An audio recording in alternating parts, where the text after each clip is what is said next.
Welcome back. If you are just joining, this is Daily Politics on Trust TV. You will follow the conversation across our social platforms on Facebook, Instagram, and watch us live on YouTube. I still have in the studio Isaac Abrak. He's a hostile environment journalist with vast experience both in national and international media, as well as Mukhtar Suleiman, a public analyst with interest in accountability. Exactly. Welcome back to the program. Yeah, in this program we discuss issues, around politics, policy, and governance. Yeah, we have much more to discuss on the Nigeria, but I want to get your last take on this before we move on to another area. How do you think the federal government should handle this so that at the end of the day, Nigeria will also have a national carrier? Probe.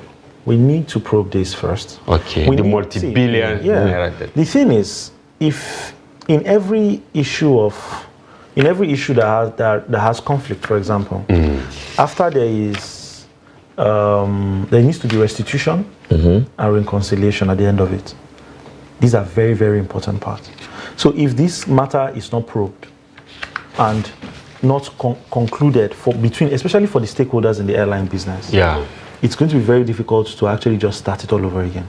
So there needs to be a concession. Everybody needs to agree. This chapter needs to close before we open a new book completely. So I think the government would need to do as much as possible to ensure that it's actually find recourse for these particular actions, because the truth of the matter is it will be very ironic that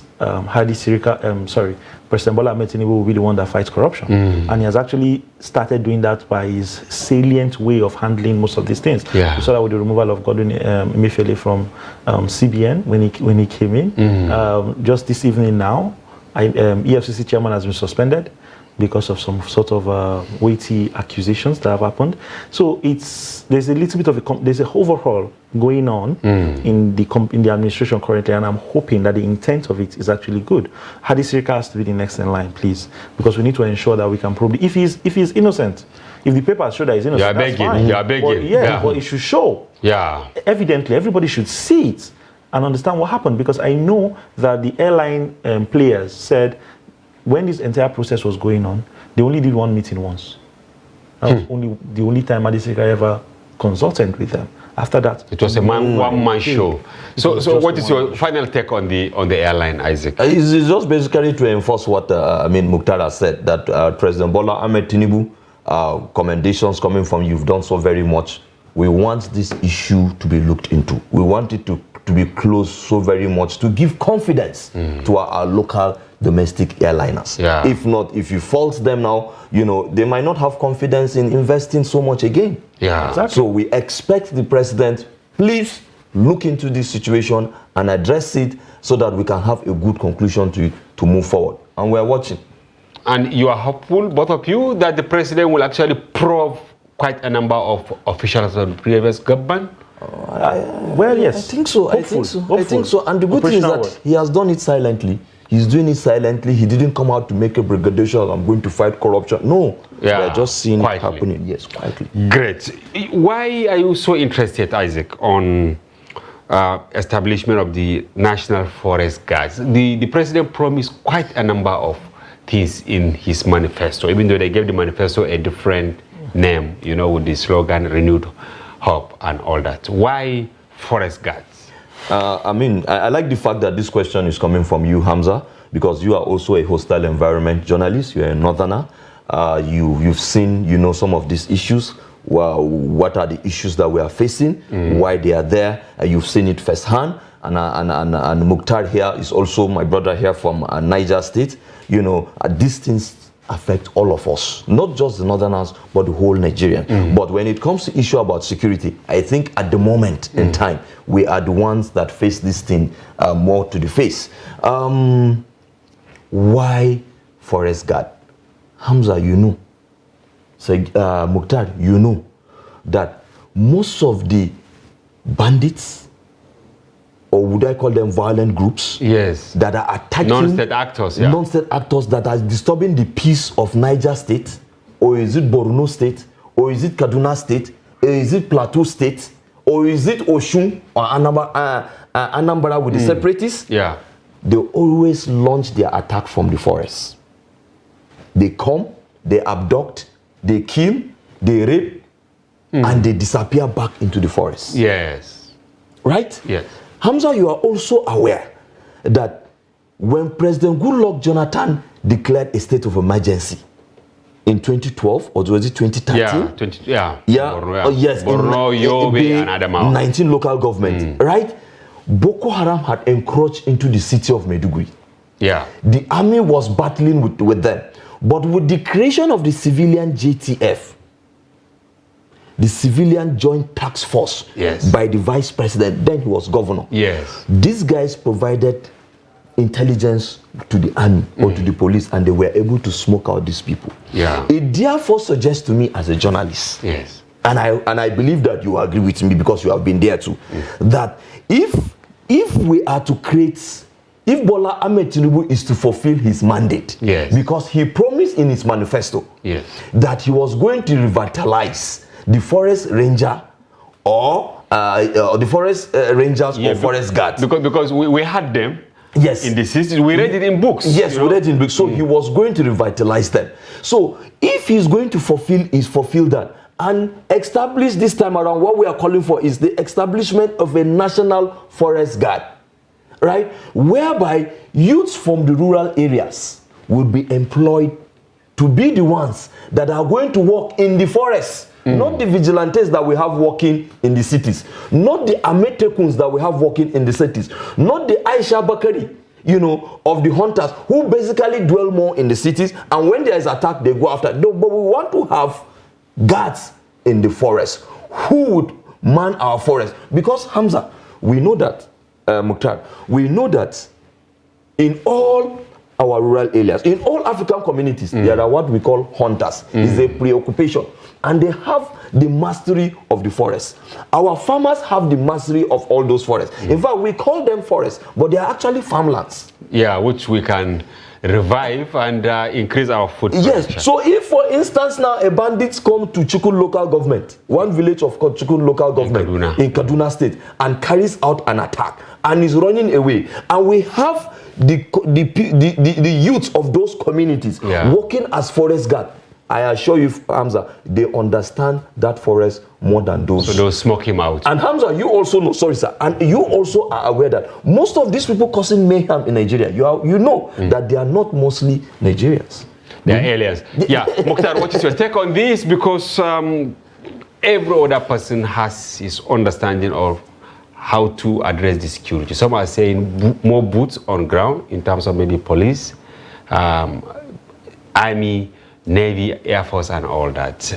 But Isaac, curiously, they are emphasizing on forest guards. Is it the way to go? I think the context from within which he domiciled his arguments is actually very strong, agreeable. Yeah. Thank you. Because most of the, it is no secret that it is those people who live as locals that understand the area they live. There's an adage where I was growing up, they say it's only a thief that knows how to trace the footstep of a thief on a rock. Because of course, I have lived here too, I know these roads. So it's very, very important and very, very pertinent. But we also need to be very careful with how these are deployed. What are going to be the checks and balance mechanisms to ensure that these guys do not overreach. They should not begin to perform like a paramilitary of some sorts in those places, so that they don't begin to form territorial. There's no territorial, I don't say government, but territorial coalition of some sort that begins to happen in the forest. Where you be like, oh, this is our territory. Nobody can come in. We know that your job is an extension of the function of the communities where you come from. Yes. So that orientation needs to be very, very clear to those people. I also think it's very, very it's very, very good. 185,000 persons. I don't know how they can man the entirety of our forest reserve in the entire country, but maybe it's a start. But when you look at it's actually an ambitious figure. Very ambitious. Looking at how many policemen do we have in the country? Over how many policemen we have. I think it's very, less than 400,000 police, right? According to figures that 400,000. Yeah, 400,000. Yeah, but it's.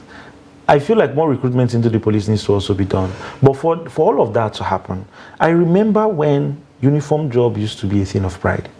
People were very happy to go and pick up the uniform. Well, I attended the police school for my secondary school, and people wanted. There was pride in that. People wanted to go. We wear our uniform and travel with it from home.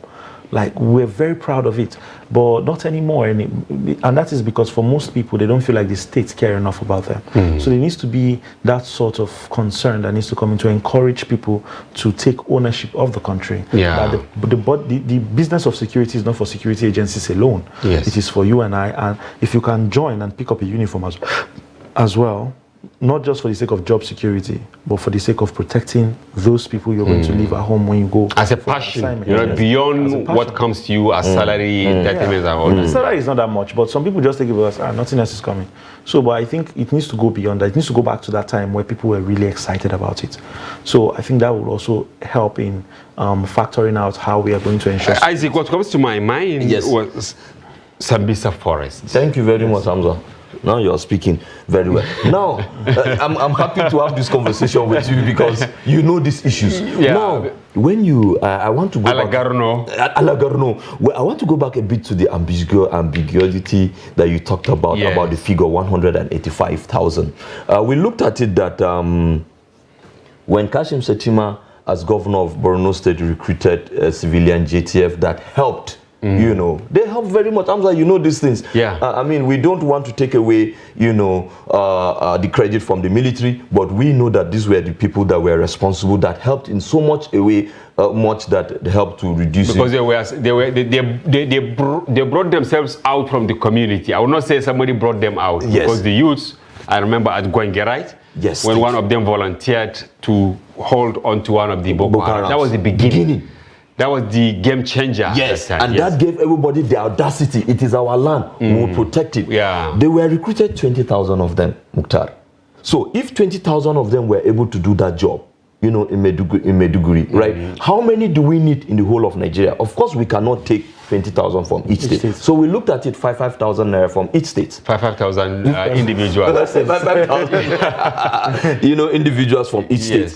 And again, if we look at the level of unemployment in Nigeria, this job, this opportunity will also give employment to a lot of youths. And again, if we look at the food insecurity that we have in Nigeria, now most of these people that are going to be recruited, by our own thinking, is that a lot of the food soldiers should be rural dwellers. Okay. People who live around the Sambisa forest. For instance, in Borno. In Borno, you understand, they should be recruited so that they know the terrain. Because Hamza, you know this again, that one of the issues that the soldiers face in that time, some of the soldiers who were speaking to the troops is that they don't have a good understanding. Yeah, the familiarity. It was really a problem because when they see what the Boko Haram insurgents used to do was to launch an attack and then flee and melt into the population. So when military, go there they find it very difficult. So they end up burning everywhere. Do you understand? So if we have our people with us now, they're able to say, as you have said, this is where they follow. This is where they follow. That place, that's where we have been farming a lot of years. I know how to go around it. So if we're able to do that, we'll be able to reclaim back our forests, our farmlands, and therefore, these youths will be able to farm. And if we have, for instance, like in Borno State, 5,000 people are recruited from Borno State. 3,000 of those people are from rural dwellers. Most of those rural dwellers, Mukhtar, are farmers. So they will use the opportunity to farm more. They will use the opportunity to farm more. Yeah. Monies that you pay to them, they will also use it to farm. So therefore, we are looking at employment, we are looking at food security, and all of that. And Hamza again, Mukhtar again, is that the president has said, we have said no more fuel subsidy. We have agreed. You are making a passionate appeal. Yes, you are so passionate about this. Yes, Hamza, you know it. You can also push this bill because you know very well how much our rural dwellers can do. If now we are no more paying money, wasting money on subsidy, that money that we will accrue from now henceforth, please let them take from that money to fund the forest guard, as much as they will use it also to fund, the student loan. We want money that was wasted on fuel subsidy. Please, when we generate good amount of money, please, President Bola Ahmed Tinubu, this is a call from us, right? The youth, please use that money to fund the forest guard. Wallahi, Hamza, by the grace of God, if we can have our youth from the rural areas? Mukhtar, accountability is your area, and I want to throw this to you because formerly we had forest rangers. Yes. What happened to them? And if we have these forest guards, how different are they going to be from the forest rangers? I'm saying this because this bill that was signed by the president a few days ago on student loan credit system. Yeah, credit system. It's only new to Generation Z. Yes. But those who were in school in the 80s, 70s, 60s, they knew that there was actually student loan scheme domiciled at various ministries of education. But over time, it just fizzled out. Nobody repealed the law. Nothing happened. But now we have a brand new law. Well, that old one was a military decree, wasn't it? 75, if I'm not mistaken. All right. 75. All right. Okay. It was a military decree. The old student loan. I think I saw a copy of it somewhere. Okay. And it carried this a military decree. So my question, I was having a conversation with my friend about it yesterday when we saw that. I said, do military decrees apply to democracies? I think that's a question. I don't know. I'm not a lawyer. All right. So it might be a very... So since that old system was a military decree, since if you notice, it fizzled out since 1999. Nobody heard about it anymore. And I think primarily for every military regime, the first thing that's suspended is the constitution. Yeah. Before any other thing is done. So every act and scheme that was done by the military, however good or bad they were, it has to go when the democracy comes But they tend to actually domesticate some of those It depends. But laws, especially those that are not obnoxious. Yeah, it depends, but it highly depends on whosoever it is that becomes the head of state at that time, the president at the time. Yeah. So perhaps, this is just my own deductive reasoning. Yeah. Perhaps that is why the old They are scheme doing this. So fizzled out. what is your advice so that it can be sustained? Finally. It's a very tricky way to actually say. I think it should be made a policy. That's if the the bill has already been signed. No, I'm referring to the forest guards. Because maybe they will revisit the other one to see how they can now match the two. For the forest guard, I think it should be made a policy. Okay. It's difficult to repeal policies. Yes. Because of the whole procedure and process. So if you want something to be sustainable over time, we've learned in governance is that you make it a policy. All right. So if that can be done, I think that would also help in ensuring that there's sustainability in it. Another thing is it needs to be communicated enough for people to understand. All right, thank you. If people understand, one thing about Nigerians, if they understand something, they will accept it. I give you just 10 seconds because we're out of time on how this could be actualized. First of all, President Bola Ahmed Tinubu, you have done it in Lagos State with the creation of Lagos State Traffic Agency, Lagos State Waste Management Agency, the Green Initiative. You used it to curb insecurity. Our Vice President Kashim Shettima, you have done it in Maiduguri with the employment, with the setting of the civilian JTF. So people are tooled enough in terms of experience to get this thing rolling. We want the forest guard to have regimental training. All right. Right? Thank you. Yeah. We want the forest guard to have regimental training, and we want it in the first 6 months. Thank you very much, Isaac Abrak, hostile environment journalist and chairman of Northern Christian Youth Professions, for coming to the program and for your informed perspective. And I hope the president will go by your subscription. Thank you. Mukhtar Suleiman, thank you for coming to the program, and we value your contribution. Thank you so much, Ron. And viewers, that's a wrap on today's edition. Join us tomorrow for another interesting package. For now, bye-bye. I'm Hamza Idris.